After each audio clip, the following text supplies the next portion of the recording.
Good morning and welcome to Coffee with Bob. In the downtown sanctuary on the altar is a beautiful nativity set, and I love seeing that during the Advent season. But when I'm in worship, whether I'm sitting on the pulpit side or the lectern side, I can't see the entire nativity set.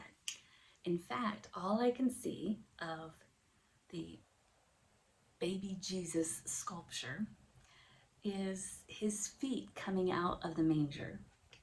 And so it's just a little glimpse of part of the infant Jesus.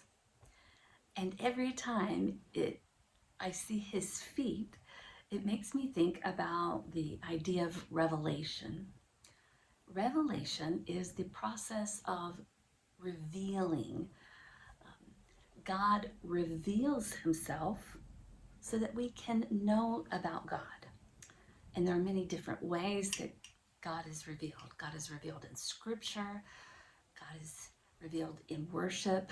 God is revealed in the beauty of nature.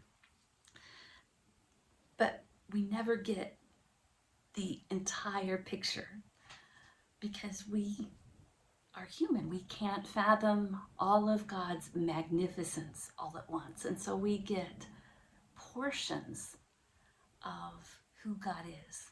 It reminds me of the scripture from Exodus chapter 33 when Moses asked God if he could see God's glory.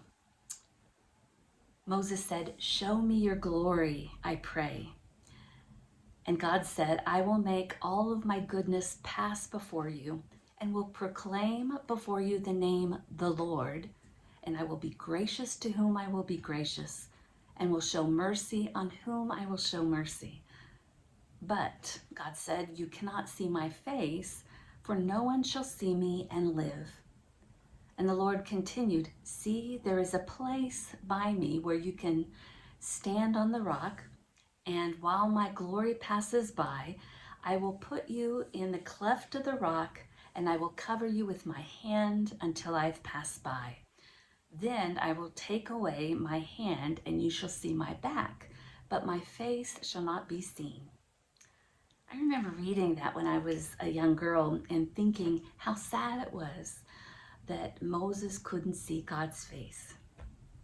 But of course, what God is doing here is protecting Moses, because the truth is the glory of God, the whole image of God, is too much for any human being to handle. Now, it's hard for us to imagine something being too good for us to fathom. We can think of things that are too awful for us to live through, something so tragic or sad, or that we just couldn't handle that depth of pain. But it's hard for us to imagine something so good that we couldn't handle it. And all I can offer are kind of poor analogies, but think of looking at the sun. We can't handle looking directly at the sun because it's too brilliant and bright for our physical bodies to take in. We are limited in that regard. Or think of a truly decadent dessert that's so good, but you really can only eat a few bites because it's really just too rich. Your body can't handle anymore. We can't handle the incredible goodness of God all at once. And so we're given portions, little morsels throughout our lives. All of this helps give us more and more ideas about who God is and the nature of God. It gives us a greater understanding. But it's like a child in school learning to add and then subtract, and each accomplishment, they have a tendency to think, I've arrived. I know how to add. I know my multiplication tables. Oh, now I can do long division. imagine if we took that same child and we gave them a college calculus book. They couldn't handle that. And so God gives us morsels, little snippets and images of who God is at different points of our life so that we're better able to learn along the way and gain a better understanding. Now, I think it's important for us to realize that we don't have the whole picture of who God is.